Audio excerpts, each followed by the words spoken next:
Inararo ng delivery van ng Lala Move ang 4 na sasakyan, kabilang na nga ang sasakyan ni Vice Ganda. Eh, ba't nga na hindi mo kasabit si Kim Chu? Hindi mo interview? Ako nabanggit niya ni Lloyd. So, actually, tinext ko si Kim Chu. Oh? Sabi ko, Kimi. Malay mo naman, di ba pa-interview sa'yo si Kim Chu? Naku, okay lang, Jex. Okay lang. Hindi, te. Magpapa-interview sa'yo ng nakapekpek shorts. Tapos rin na lang vibrate ko. Ako si Marlo ko at alam ko sa sarili ko na hindi ako pauring. Sasabihin ko talaga, ano yung akusasyon mo sa akin? Ako? Pauring? Ano po yung pauring? Ito na ang latest, kaya tumutok ka na, dali. Ito na nga! Ito na ang mga marites, kaya i-chika mo na, dali. Ito na ang latest! La la la la la la la, i-chika mo na, dali. Ito na ang latest! La la la la la la la, i-chika mo na, dali. Ito na ang latest! Hello mga ka-apit, ito po ang inyong mga lingkod. Ito po si Mama Lo! Ito po si Tita Jen! At ito naman po si Papa O at si Ogie Diaz. Ano pa nga ba ang lagi inyong inihilit sa amin? Ayan! Chika mo na! La la la! Naghang! Pero yung kilay mo parang she's Escudero. O, diba? Heart! Baka diba? naman. Nakakaloka. Anyway, nakakatuwa. Kasi nag-viral nga yung guesting ni Michael V at ni Manilyn Reynes sa It's Showtime dahil birthday nga ng kanilang kaibigang si Ogie Alcacid. Happy birthday ha! Happy birthday si Ogie! Bigla ko naalala si Ogie bago tayo magpatuloy. Bakit? Kasi sabi ni Ogie, minsan daw bakla, ginaganon daw siya sa text. Bakla, ano na? Sabi niya. Hoy, hindi ako si Ogie Diaz. Alcacid. Sabi ko, ako naman anong kanta po yung aawitin niyo, Sir Ogie? Naku, hindi ako si Alcacid. Sabi ko kasi naman parang magkakahit kami, magka-pest ng content. Uy, te, tanongin mo muna Sir Ogie Alcacid. Hindi yung basta-basta ka na lang nag-claim dyan magka-pest kayo. Bakit? Uy, hindi malayo, te. ano feeling mo? Ikaw si Regine? Hi! Regine, ayan. Regine. Tolentino! Sino ba Regine, Mama Loy? Regine Castañeda.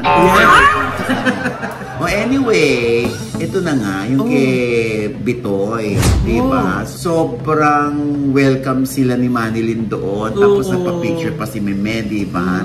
At tinawag niya yung picture nila na icon, yung caption niya. Kasi naman icon naman talaga si Michael V. Oo naman. Oo. At saka tinan mo yan, nag-picture sila. Ano ang common denominator ni Vice at ni Michael V? Ano? Tanong mo kay Rendon Labador. Charot! Pero hindi pinapansin ng dalawa. Ano ba yan? Oo nga. Minsan naman, di ba?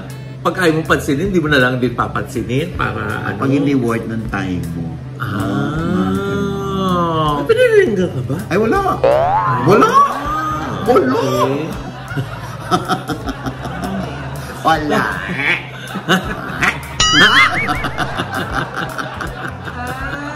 Ako, sasabihin, walang kwenta tong show natin. Pero, mataas ng views.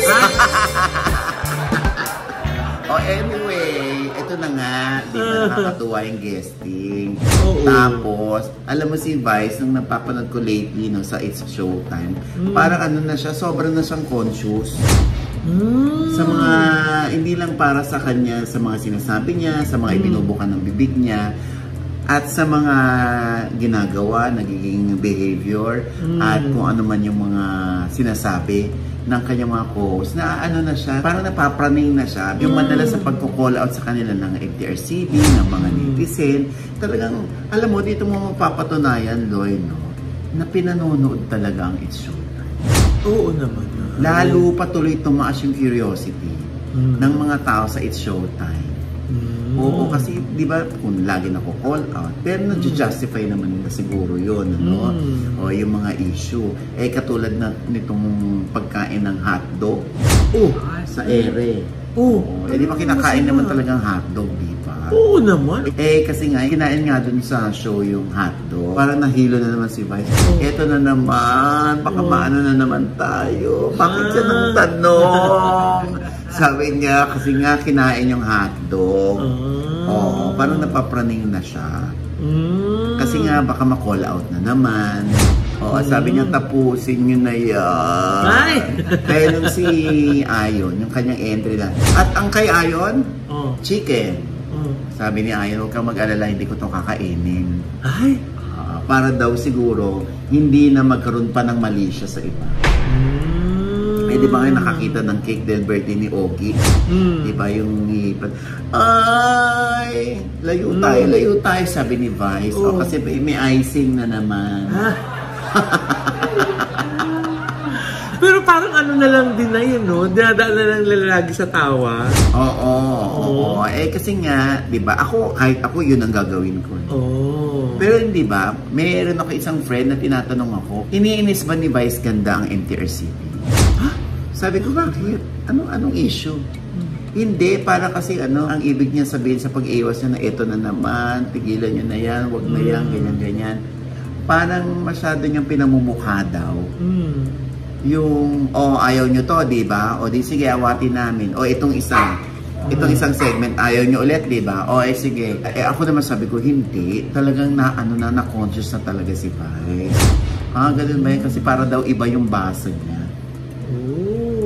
Eh, Nay, speaking of MTRCB, may decision na ba? Wala pang decision ng MTRCB. Baka kaya niya nasabi yung please, tapusin nyo na. Oo nga, kasi ang dami na nga nilang issue sa adjudication committee. Ito yung korte sa loob ng MTRCB na siyang nagde-decide, siyang humuhusga sa lahat ng reklamo na nakararating sa kanila. Anyway, sa akin tama yung ginagawa ni Vice na yung pag-awat niya subtle lang. At saka na, di ba minsan naman kahit sa magkakaibigan, pag nagkakaalas-kahan ng tukso, yun yung mas riot, mas kwela, di ba? So, justified na yung kay Kim Chu? Vibrator? Ay, vibrator? Ano nga ba doon? Ako, feeling ko palalampasin niya na MTRCB kasi inosente naman yung mukha ni Kim Chu. At saka binawi agad, di ba yun yung sabi? Na pag that same episode, babawiin mo kung ano yung feeling mo, nagkamali kayo. Malaking tulong din yun. Pero syempre, hindi pa rin daw ligtas yun.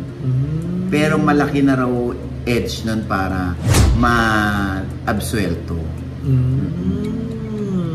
Dapat pala makausap natin si Kim Chu, no? Bakit? Kasi dalawa na yan eh.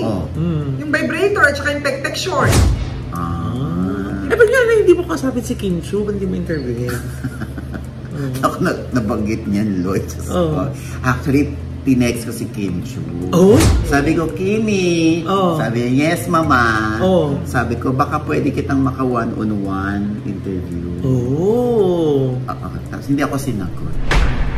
Tapos, nag-text ulit ako. Baka busy ka lang. Di bale next time. Sabi kong ganun. Ano sabi? Wale. Talaga? Wale.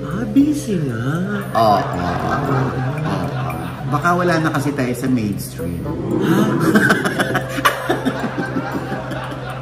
Hindi. Baka naman busy lang talaga si Kim Chu. Baka naman ayaw naman talaga magpa-interview sa'yo. Alam mo, sasampalin kita, James.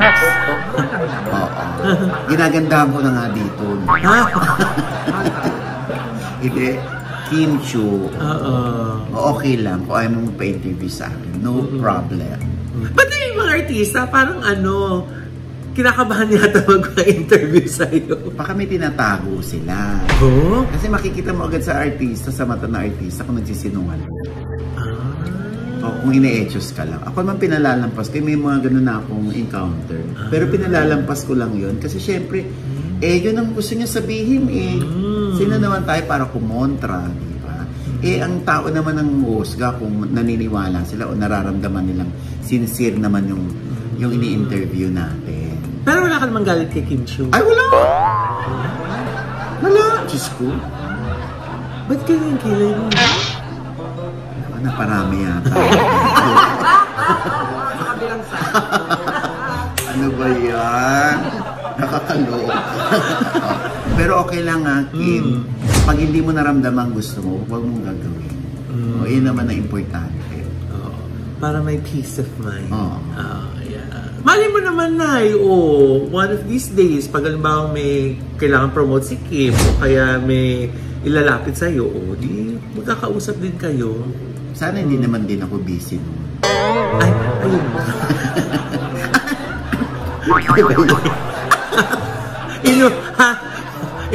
Ay, alam ko na. Ano yan?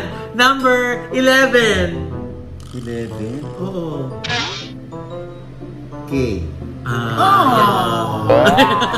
Kim Rodriguez. Ito ba? Si Kuya Kim. Basta, naku, baka sabihin naman ni Kim. Galit ako sa kanya, Kim Chiu, hindi ako galit sa'yo. Hindi ka talaga galit? Hindi! Diyos ko, hindi. Diyos ko, ako pa ba? Diyos ko.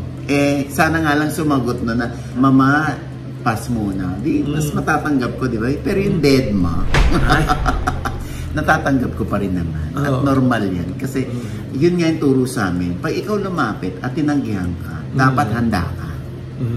Pag sila naman ang lumapit at tinanggihan mo sila, dapat handa rin sila. Yun ang turo ni Douglas Quijano sa Malay mo naman, di magpa-interview sa'yo si Kim Chiu. Naku, okay lang, Jex, okay lang. Hindi, te. Magpapa-interview sa'yo ng nakapek-pek shorts. Tapos may dalang vibrator. Mas bongga yung interview na yun. Mas bongga yung interview. Ewan ko sa'yo. Ayaw ni Marlo Morton ng ganyan, te. Ay, bakit? Ano kinalaman Loyo naman nun, Jex. Di naman na-issue gumagamit siya nun, di ba? Ay, sobra. Loy! Di ba, hindi naman talaga yung issue sa kanya.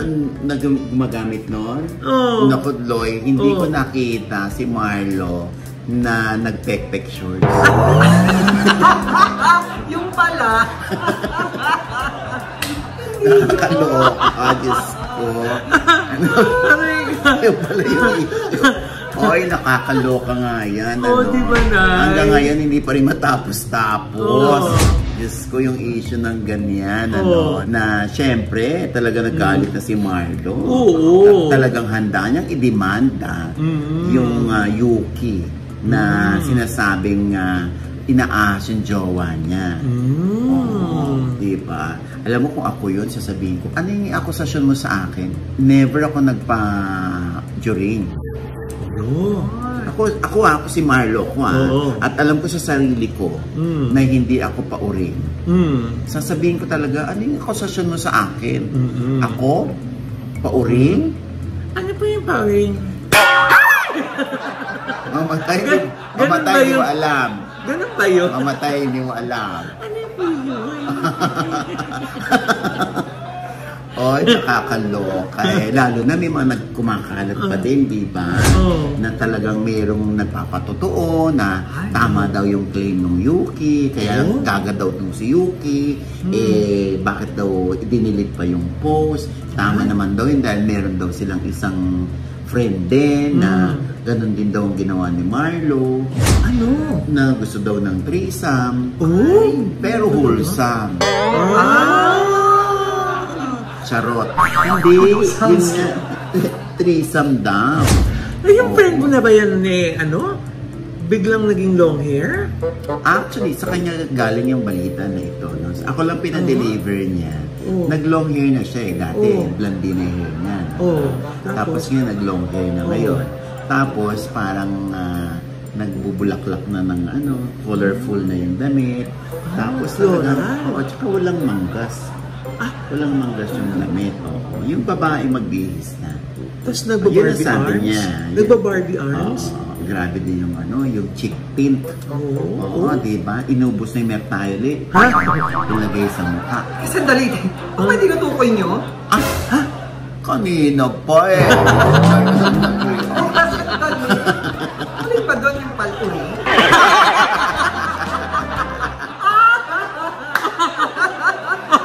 Ay, nakakaloka. Hindi, dapat yung linawin ni Marlo Mortes. Oo nga. Kasi hindi lang daw yun yung nagre-reklamo. Meron din daw parang same scenario na gano'n, na nakarating lang sa amin pero hindi naman namin pinaniniwalaan agad-agad. Kaya tinatanong natin kay Marlo ngayon kung gaano katotoo yun, yung threesome. Oo, tapos minsan foursome. Oo. Meron pa nun? Oo, nakakaloka. Hindi natin alam kung true yun, ha? Tapos meron pong mga mensahe daw na hindi natin alam kung totoo to, ha? English daw eh. Ano yun? I wanna F you so hard. I wanna you so hard. Sabi? Oo. Totoo ba yun, Marlo? Kasi, kahit ako kasi, ang pagkakakilala ko sa kanya, sa Be Careful With My Heart. Oo. Parang ano naman, maayos namang bata. Tapos meron pang nagkiklaim na one time daw sa M-Place. Totoo ba yun? Nag-M-Place ba si... Ay, hindi ko alam. Si Marlo, na minsan daw isang umaga nagtatatampisaw dun sa swimming pool. Oo. Siya lang mag-isa. Tapos nag-swim, tapos ginaganyan-ganyan daw ni Marlo yung tubig. Umaga-umaga, kaya daw sinita ng guard. Ba't ka nagtatampisaw? Tinan mo, basang-basa ka na. Malamang. Isip ako, ano ba? Anong malibig sa ganun-ganun? Hindi nga. Ang sabi nung kausap ko doon sa taga-M-Place, para daw, hindi nila alam kung malungkot pa that time, gusto lang magwala, o galit lang si Marlo, kaya doon nagagaganon sa swimming pool. Tapos parang alam mo yung parang yung tubig sa swimming pool, ibabato doon sa poolside. Parang ganun daw. Kaya sinita ng guard. Oo. Pero meron daw mga friends iniwan doon sa unit. Hindi ko alam kung anong klase yung mga friends na doon. Pero wala, siya lang daw mag-isa nagkakakawak doon sa pool. Pero ako personally, Loy, hindi ako basta-basta maniniwala doon hanggat hindi nanggagaling ng confirmation or denial mula kay Marlo Mortes. Hindi naniniwala, no? Pero nailatag mo ng maganda yung kwento, di ba? Pero hindi ka naniniwala. Alam mo? Nailatag mo eh. Sasampalin kita. Ang ganda ng pagkakakwento.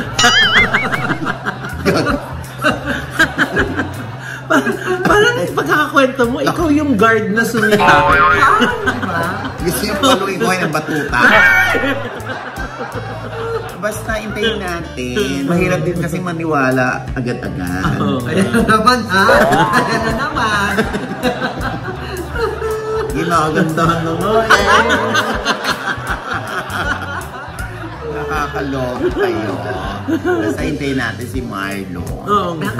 Tama naman. Samantala, nasangkot sa isang vehicular accident kamakalawa si Vice Ganda sa kahabaan ng Katipunan Avenue, Quezon City. Inararo ng delivery van ng Lala Move ang 4 na sasakyan, kabilang na nga ang sasakyan ni Vice Ganda.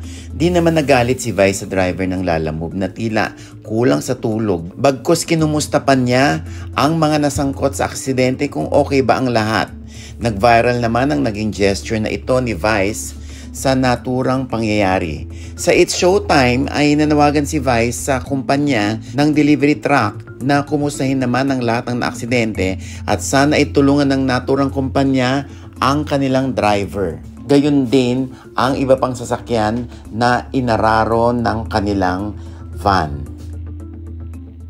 And with that, mga kaibigan, ito po ang inyong mga lingkod. Ito po si Mama Loy, sa lahat po ng aming mga manonood na hindi po namin subscriber. Sana naman po mag-subscribe na kayo. At syempre pa, ang kanya-kanya naming channel. Yes, sana manood at mag-subscribe din po kayo sa channel ko. That's Mama Loy, M-A-M-A-L-O-I. Nandiyan pa rin po yung vlog namin ng aming road trip at food trip nila Tita Jegs at saka ni Josa Poco. Yes! And thank you so much po, Dr. Haya Pacquiao sa Victoria Skin for my skincare. Diyan po yun sa Victoria Tower sa may JMA EDSA. Yay! At syempre sa Tita Jegs channel, may bago pa akong vlog dyan. Panoorin niyo po.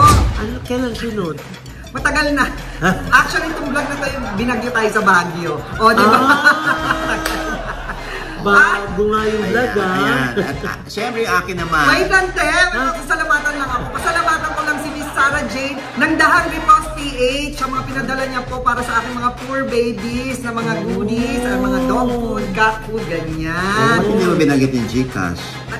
Susunod na. Pasalamatan ko lang ang Renee Beauty Lounge, ang Just Relax Massage and Spa, at ang Ideal Vision. Thank you po! Ayan. Okay, marami naman na-inspire dito kay Ana Magkawas, no?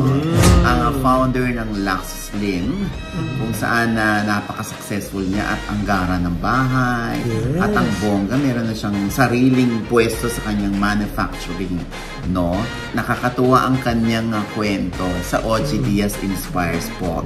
At syempre, yan po ay nasa I Want TFC na rin po. I Want TFC. Ayan, at syempre pang maraming salamat sa LeBlanc Hotel Resort dyan sa Sumulong Highway sa Antipolo. Oo, nakakaloka. Ang tagal namin makakuha ng room kasi nga fully booked. Ibig sabihin, madalas bumabalik-balik yung mga nag-check-in doon. Dahil sa magandang serbisyo at very friendly ang lahat ng staff doon. At very accommodating sila. At masarap yung food. Yes, in fairness, masarap ang food. At hindi masyadong mahal. Oo. Kasi, lumalaban naman. Kasi iba nagmumura. Kamahalan. Thank you so much. Ayan, kung gusto nyong mag-staycation dyan sa LeBlanc, dyan po yan sa Sumulong Highway sa Antipolo. Ayan At nga pala gusto kong pasalamatan ang Cafe Hardin ni Nanay Dory. Ayan, dyan sa Tagaytay. Ayan yung kapatid ng Leslie's, tsaka Inang Dory, doon naman sa Kabuyaw. Ang dami na. Sa pagkainan talaga, si Nanay Dory ang patok na patok dyan sa Tagaytay. So yung Cafe Hardin ni Nanay Dory. Thank you so much. At syempre pa, ang The Ohana Beach Resort dyan sa Boracay. Station 3. Ang dami nang nag-check-in dyan. Itong katapusan ng August, ang dami naka-check-in ngayon dahil long weekend. Diba? Pati yung Halloween presentation. Bongga po dyan. Bumisita kayo sa kanilang website, ohana.com. Ayan. At syempre pa, ito pa rin po ang inyong lingkod, Papa Owasin OG Diaz, na lagi nagsasabi at nagpapaalala sa inyo na sa tuwing gigising po tayo tuwing umaga, huwag na huwag po tayong makakalimot na magpasalamat sa Panginoon dahil tayo kanyang ginising. Ibig sabihin, may mission pa rin po tayo sa buhay. Sabay sabing, every gising is a blessing. At ano pa nga ba ang lagi niyong inihirit sa amin? Chika mo na, dali. La la la la la la la la. Chika mo na, dali. La la la la la la la la. Chika mo na, dali. Ayan, nakarabuo natin. At ang lakas ang boses mo, Jex. Nakakatawa mo kami. Backup lang ako. Backup lang. Dapat ginagamit mo yung vibrator mo. Wala ako ng tape. Pero meron ako protection. Uy, ma-NTRCB tayo. Hindi naman to sakop, di ba?